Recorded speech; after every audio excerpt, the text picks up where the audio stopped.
does the person you are with encourage you to read?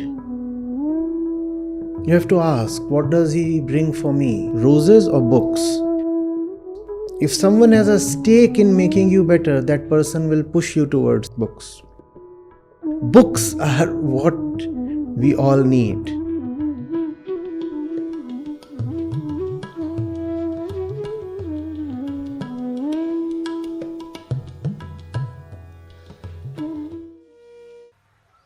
Shweta is asking, Dear Acharya Ji Pranam, love that does not renew itself every day becomes a habit and in turn a slavery. How shall my heart be unsealed unless it be broken? Khalil Gibran. Kindly elaborate on the above two lines. What do renewal of love, unsealing of heart and broken heart imply here? How could there be slavery in love? With gratitude and respect. Shweta.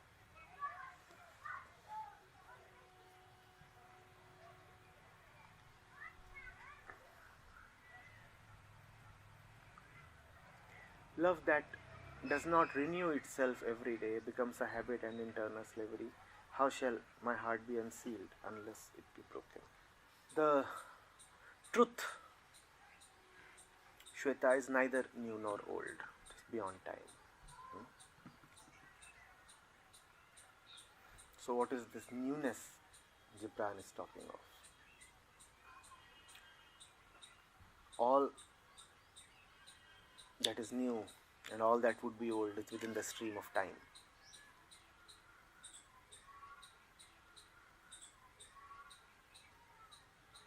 So obviously, when something new is being referred to, something of the world is being referred to,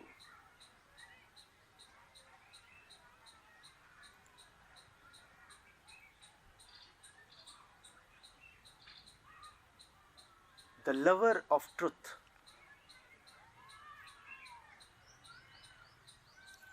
is on a continuous journey. The journey is through herself.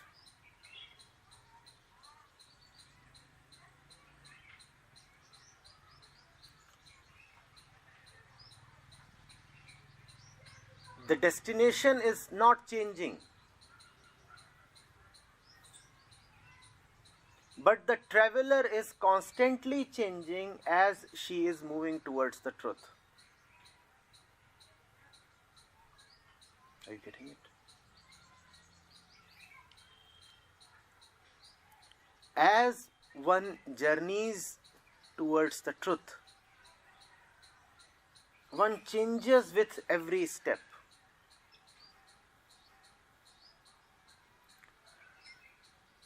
This journey is the journey of love. In essential terms, love is nothing but the love of this traveler towards the truth. That is the only right love.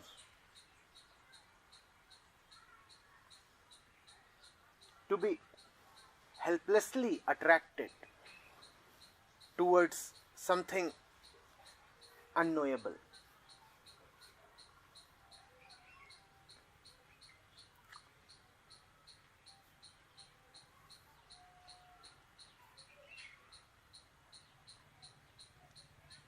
Now the journey is in the world because the traveler is worldly. The traveler is worldly, so the journey is in the world. And because the journey is in the world, the traveler seeks and gets support for her journey from the world itself.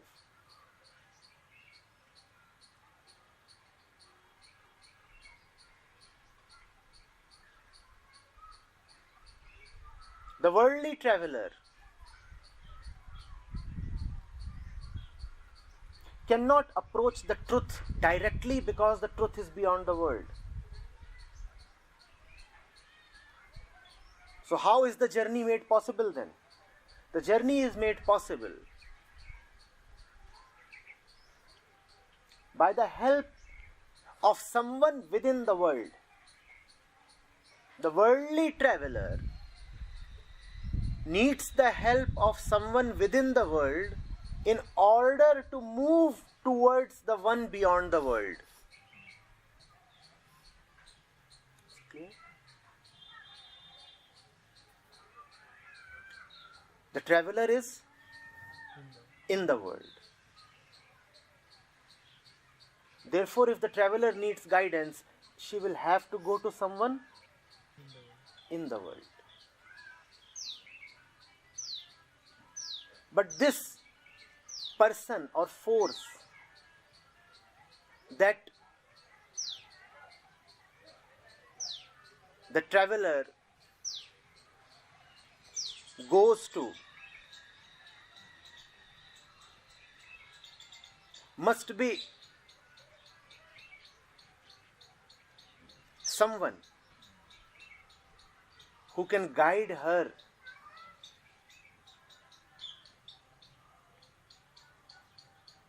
to her point beyond the world.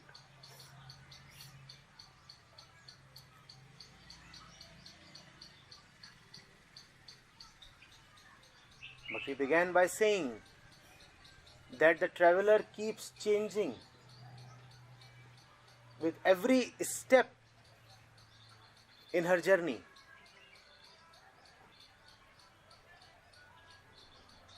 If the traveler keeps changing,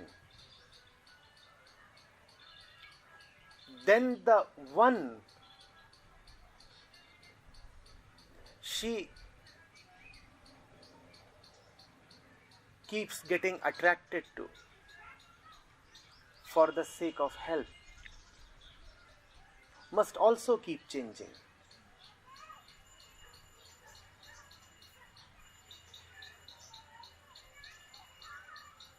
Are you getting it? Today you are one person.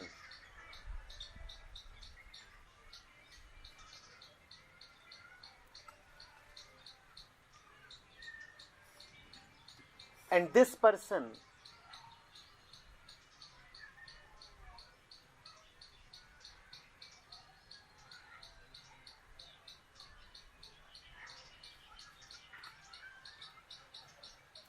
needs the help of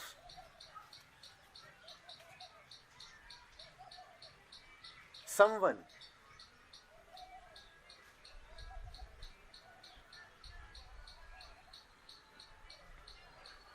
who will help her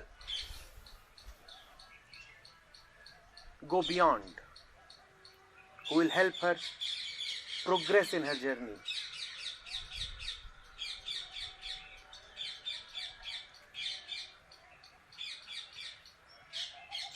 And if this person is rightly on her journey, then tomorrow she would be a different person.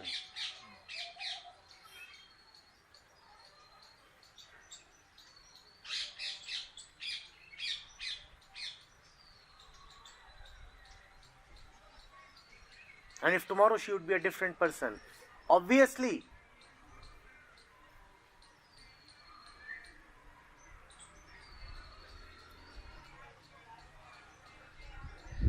she needs to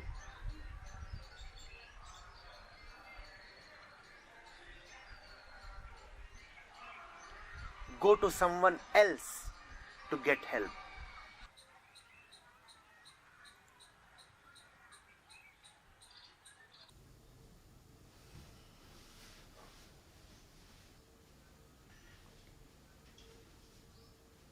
We said that the lover of truth is on a continuous journey of self-change.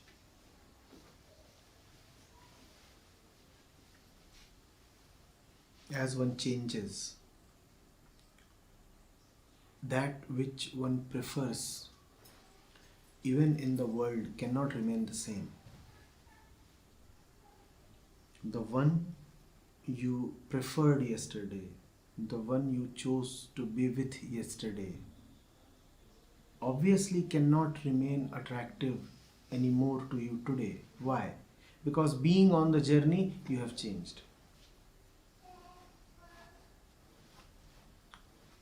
Yesterday's choices would remain today's choices only if you haven't proceeded at all on your journey, only if you have been stagnating.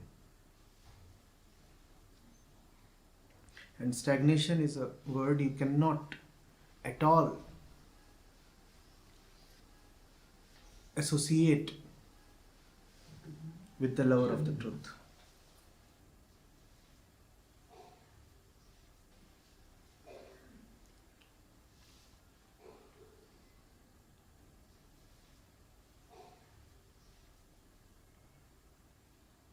Therefore, Gibran says that love has to renew itself continuously.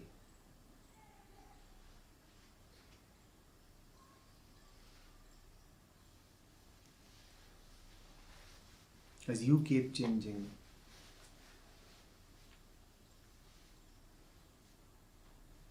that which is likable to you in the world too continuously keeps changing. It must change.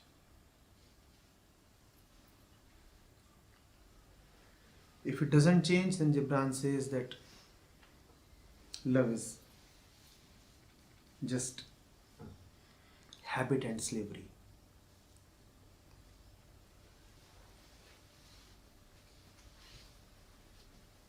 When you are associated with the truth, then you are continuously changing, and it is a change towards freedom. When you are associated with someone in the world, then you are not allowed to change, and that is total slavery. In fact, in the relationships of the world, change is a dirty word. Your worldly lover would accuse you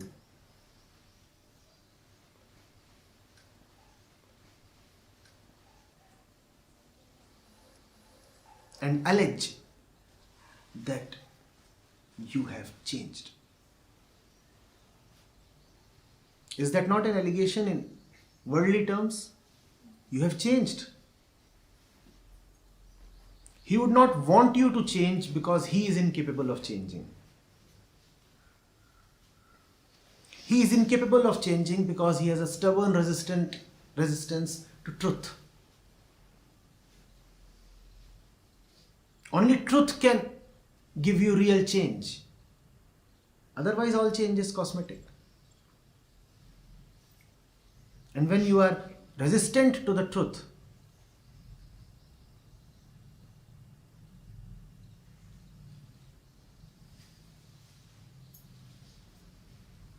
then obviously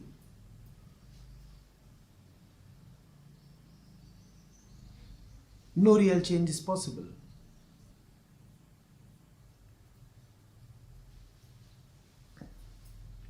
And the funny thing is, neither do you change, nor you allow the ones associated with you to change.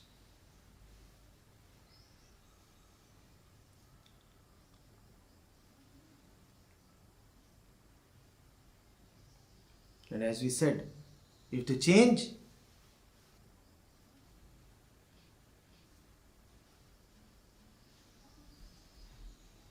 then you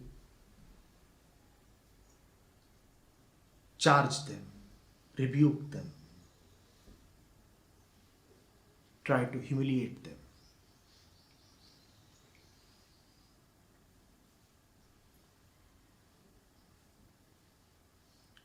Get this very clear.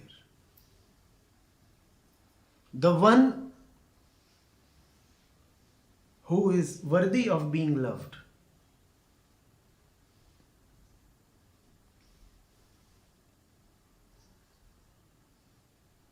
would enable your freedom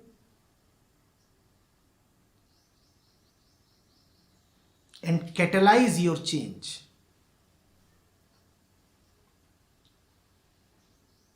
And the one who is unworthy of being loved would want you to forever be frozen in time. He will say, kindly remain forever the way you were at age 18.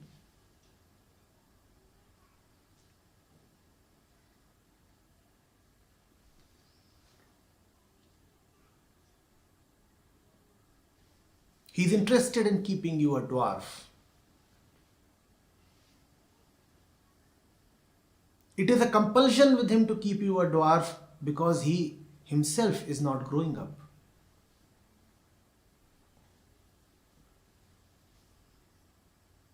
Truth is immense and therefore wants you to be immense. The worldly lover is a dwarf and therefore wants to keep you little, pygmy size.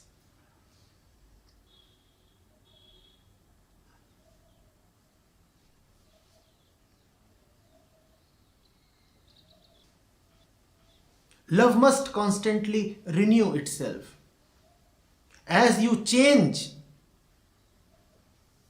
your choices in the world must also continuously change. You must be able to outgrow your old choices.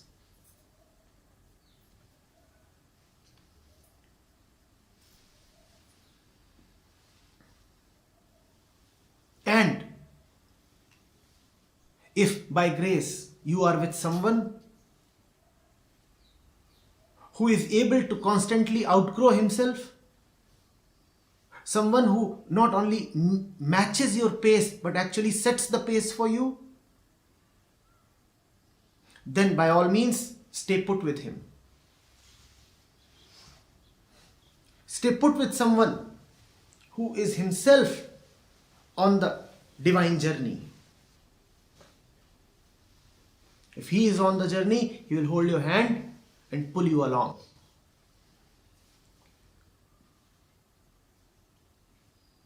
But keep going beyond people, going past people.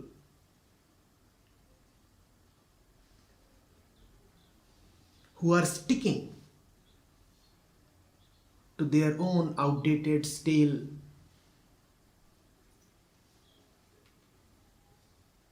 ugly versions.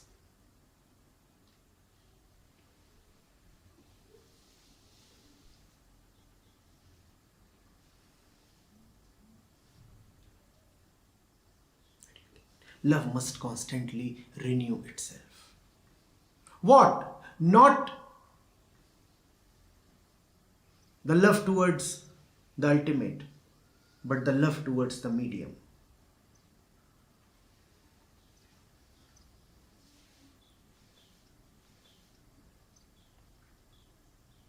The destination, obviously, as we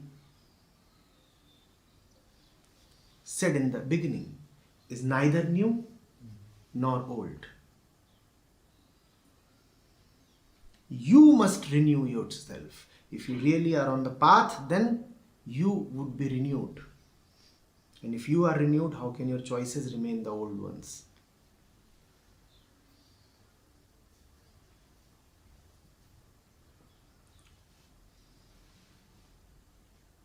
Also, though the destination does not change, but your eyes that look at the destination do change.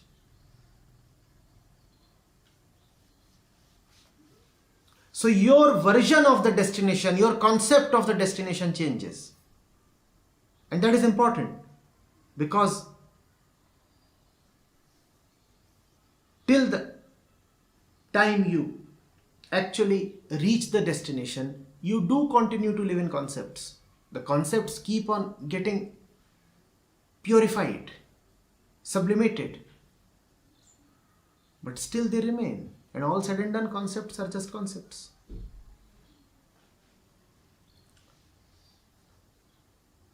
So when you get initially attracted towards the truth, you have one story about the truth. And as you progress in your journey, your story too changes.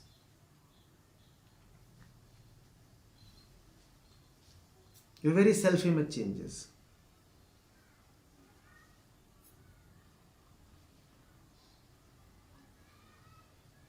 Initially, you might say, I'm working for self-improvement. That's your initial story. I'm working for self-improvement. Somebody asks you, what is this journey you are on? What are you working for? And you will say, I'm working for self-improvement. And later on, you might find that you are saying, I'm working for self-dissolution. See how the story has changed. The truth has remained the same, the destination has remained the same. But because you have changed, so your way of looking at the truth has changed. Your way of looking at the journey has changed.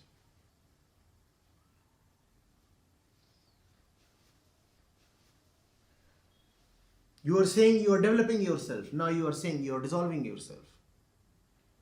Look at the twist in the tail.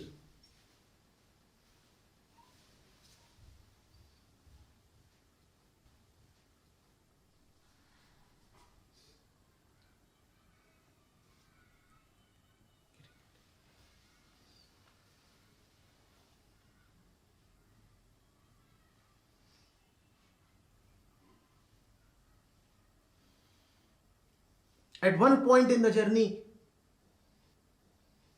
if asked, where are you going? You might say, I'm going to my beloved. At another point in journey, you might say, I'm going for a pilgrimage.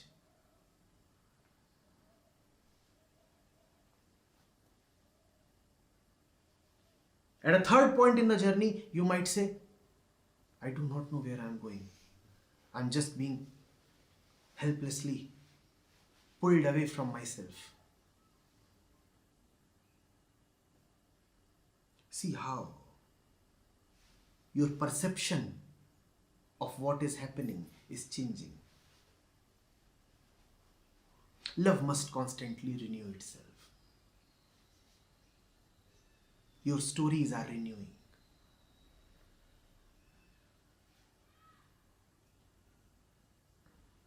That great beloved you at first just thought of somebody wonderful to be with.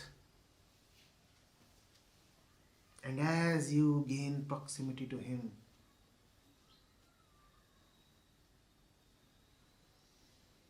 he reveals more of himself to you. And then you say, I have been moving for so long towards him, but how little do I know of him? Every day, something more is revealed. And yet, nothing has been known so far.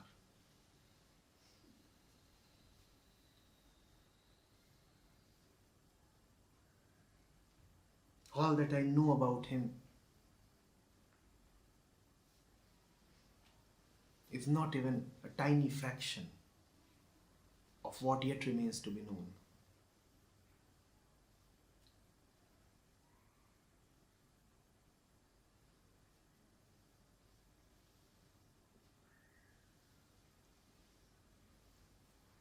I keep running towards him, but he is like the horizon that keeps receding away from me.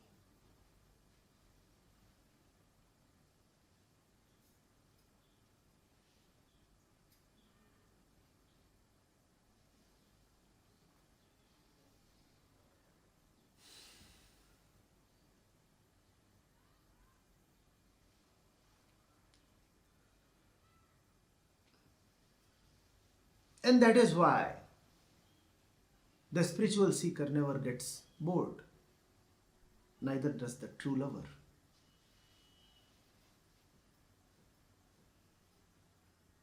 Do you now see why? Because in true love, both the lover and the beloved are constantly changing. Where is the question of boredom then? It's a new love story every day. Wow.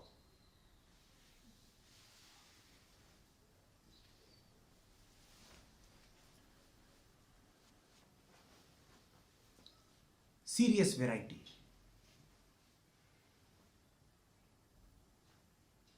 It's not merely that you are getting a new beloved every day.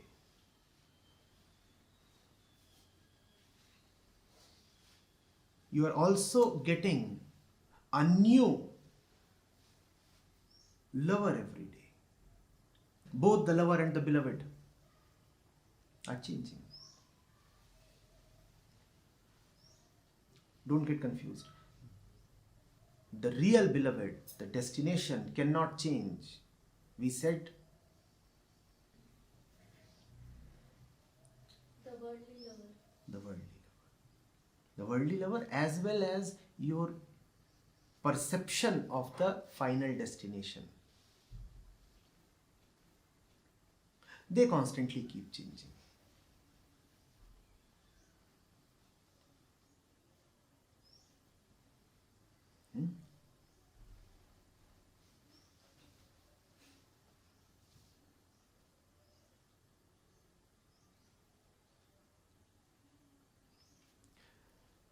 People recite holy scriptures every day. And onlookers ask, you are repeating the same verse every day. How do you manage to do it? Don't you get bored? And they answer, it's not the same verse every day. Every day the verse reveals something more about itself. There is such immense depth here that even if I read it for 2000 years, I would never reach the end.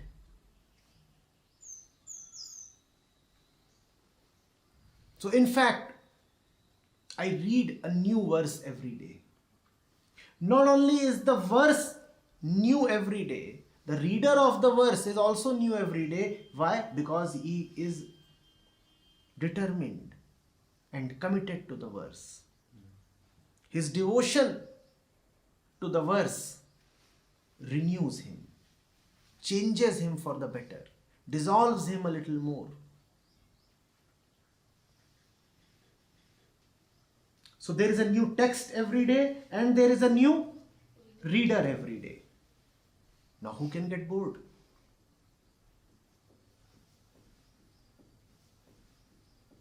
And the text today is deeper than the text yesterday. And the reader today is deeper than the reader yesterday. Every new day is a new depth. Now who can get bored?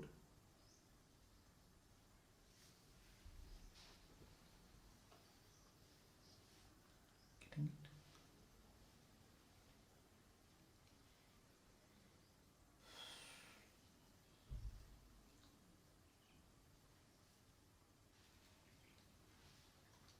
Everything that is related to you must change.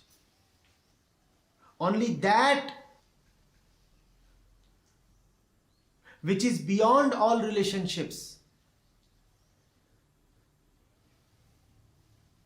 will not change. And mind you, only that which is beyond all relationships is worth having a relationship with.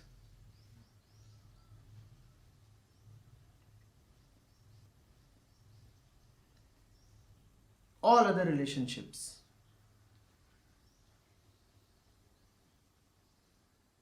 are just instruments to help your work. As you proceed in your work, your instruments must change. I know it sounds a bit insensitive. But that's how it must be. True love towards the one would necessarily mean disloyalty towards the many.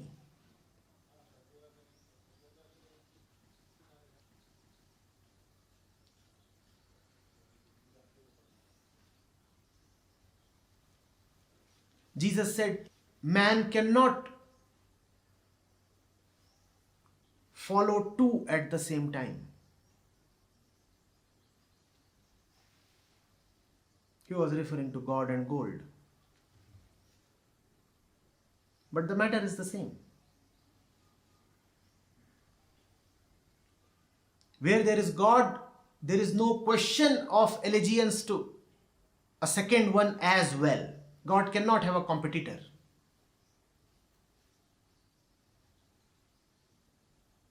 You cannot offer divided love to God.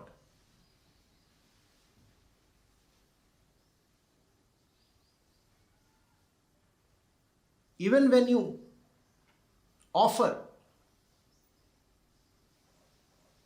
ritualistic homage to a deity in a temple,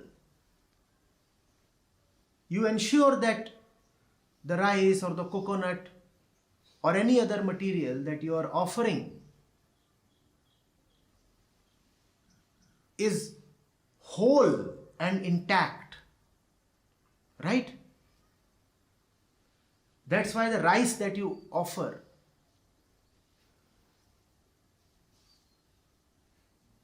at the temple is called akshat.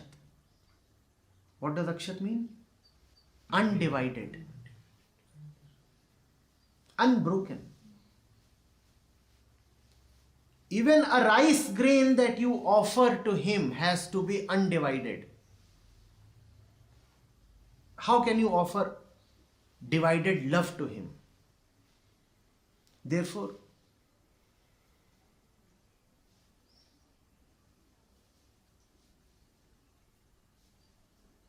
my apologies, world.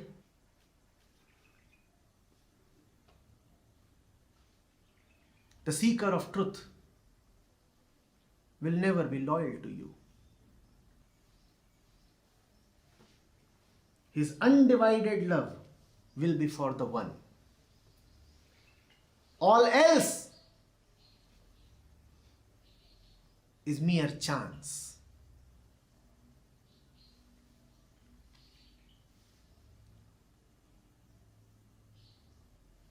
All else is just accidental.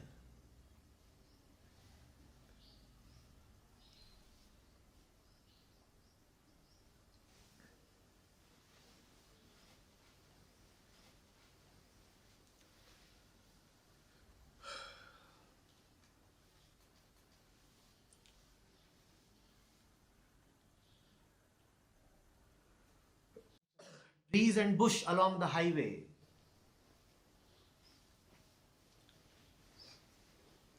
cannot be the destination. Not even co-passengers can be the destination.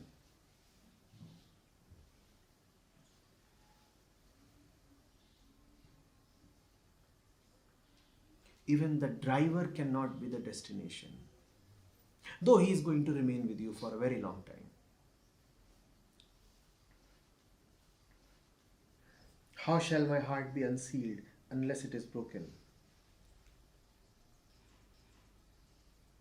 This just refers to the giving up of the slavery. The heart that Khalil Gibran here is talking of is just the mind. In his poetic exuberance, he keeps talking of the heart, the heart. This is nothing but the usual old mind. Unsealing of the mind just means opening of the mind. Breaking of the heart here refers to dissolution of the mind.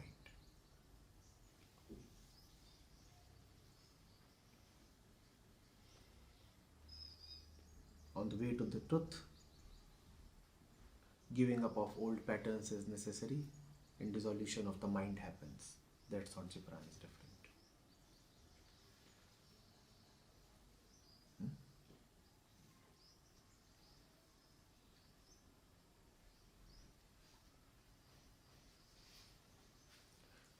Yesterday we talked of the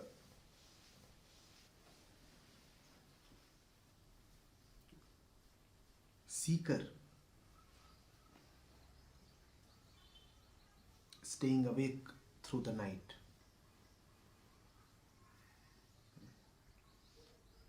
We said the lustful man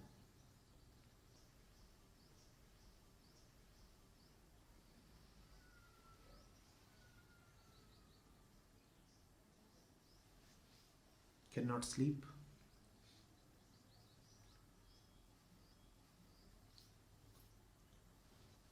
nor can the seeker. Now, do you see why spiritual practice often happens at nights?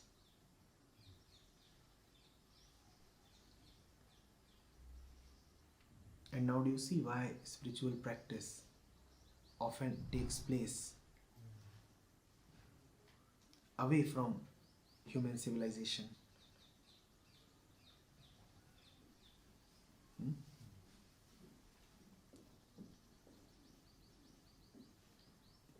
Because the way of the world is disturbance. Disturbance is the very engine of the world. As you sit with me here in silence, these sounds appear very loud. But these sounds would have appeared very usual to you had you not been in meditation.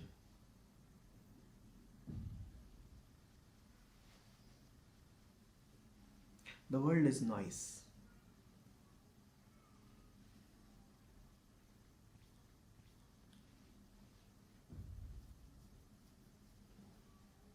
Even these little sounds, somebody opening the door, somebody doing something, somebody chatting with someone somewhere, the click of the camera,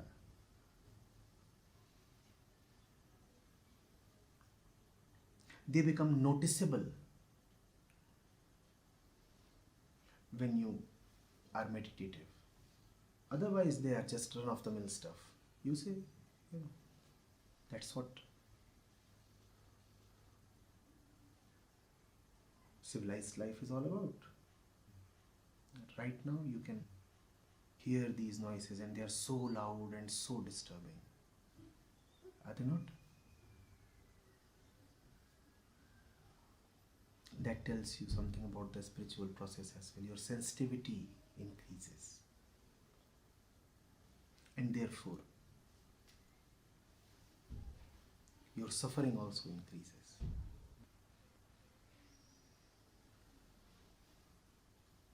Stuff that didn't used to mean much to you now becomes unacceptable.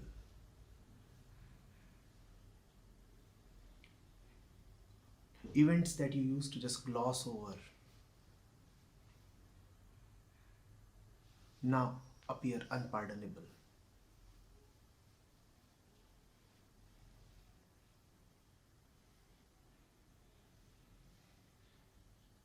The events are the same. You have changed.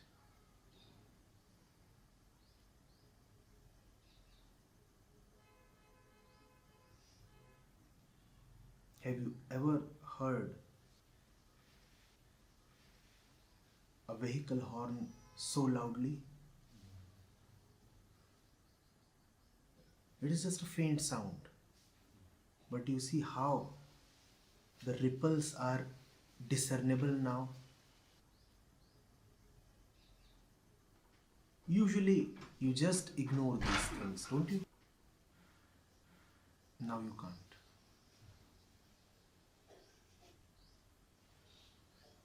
And it's a bit of a helplessness.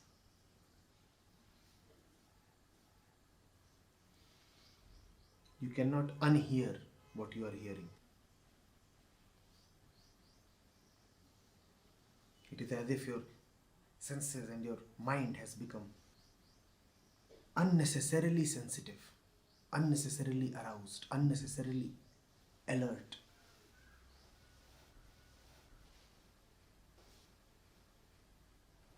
And therefore you have to change.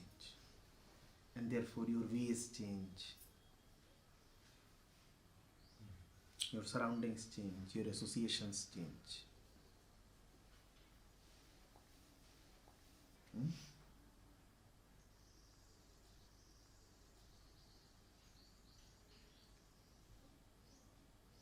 It is not really a decision, it is a compulsion. Change becomes unavoidable.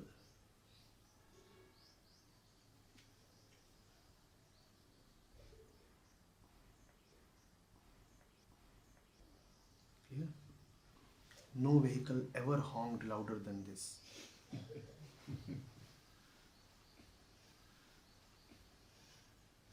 And it's just a usual honk. That is why I have been pushing the session timings continuously to late hours. When the online courses began, we used to start at 7 p.m.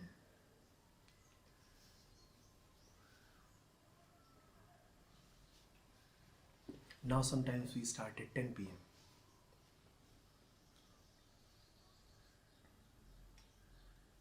It is needed.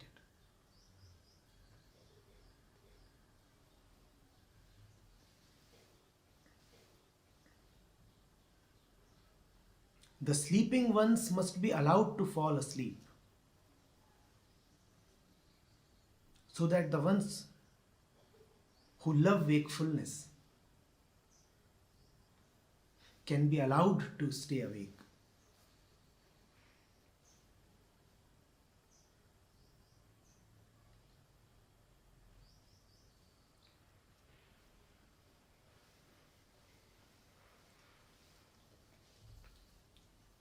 Rather, can be helped to stay awake.